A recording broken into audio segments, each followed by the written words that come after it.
Hello class 10th वाले बच्चे, ध्यान से सुने। ये पहली पोएम हमने दी थी आपकी डस्ट ऑफ स्नो और दूसरी पोएम है फायर एंड आइस। और ये दोनों जो हैं लिखी हुई हैं रॉबर्ट फ्रॉस्ट के द्वारा, यानी कि इसके भी जो हैं पोएट हैं, कंपोज करने वाले हैं रॉबर्ट फ्रॉस्ट। तो अब इसका जो आप इस पोएम का अर्थ सुनिए, हिंदी में अर्थ ये है।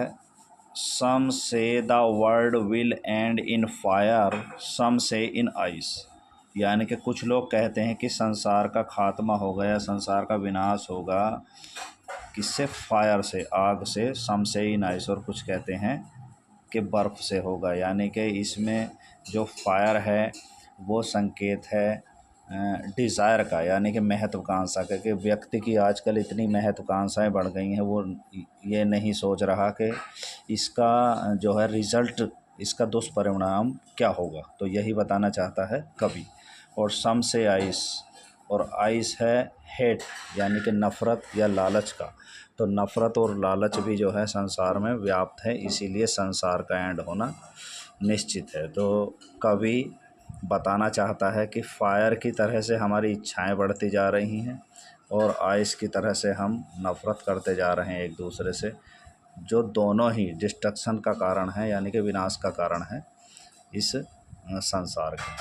From what I have tasted of desire. अब कवि कहता है कि मैं जो है उनकी वकालत करता हूँ जो डिज़ायर यानी कि महत्वाकांक्षा को बताते हैं कि डिज़ायर के द्वारा या फायर के द्वारा इस संसार का नष्ट होना तय है। I hold with those who favour, मैं उनके फेवर में हूँ जो ये कहते हैं कि फायर से ही संसार का सर्वनाश होगा। But if it had to perish twice, लेकिन अगर दो बार विनाश हुआ संसार का, ट्वाइस मीन्स माने हैं दो बार। I think I know enough of hate, तो मैं सोचता हूँ कि नफ़रत भी संसार को समाप्त कर सकती है, नफ़रत या लालच। To say that for destruction ice is also great, और ये कहना उचित होगा कि डिस्ट्रक्शन जो होगा, विनाश होगा, वो आइस से भी होता है, नफ़रत से भी होगा।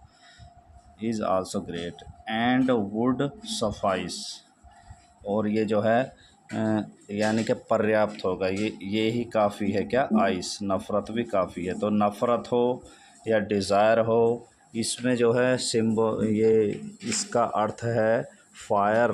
फायर जो है ये सिंबलाइज है किसका? डिज़ायर का, महत्वाकांक्षा का। और आइस को बताया गया है यहाँ पर नफ़रत का सूचक। इसीलिए नफ़रत हो या महत्वाकांक्षा हो व्यक्तियों के मन में, तो संसार प्रलय की तरफ जाएगा ही जाएगा। इसलिए हमें नफ़रत छोड़ देनी चाहिए, हमें महत्वाकांक्षाएं छोड़ देनी चाहिए, तभी संसार विनाश से बच सकता है। Thanks for watching video.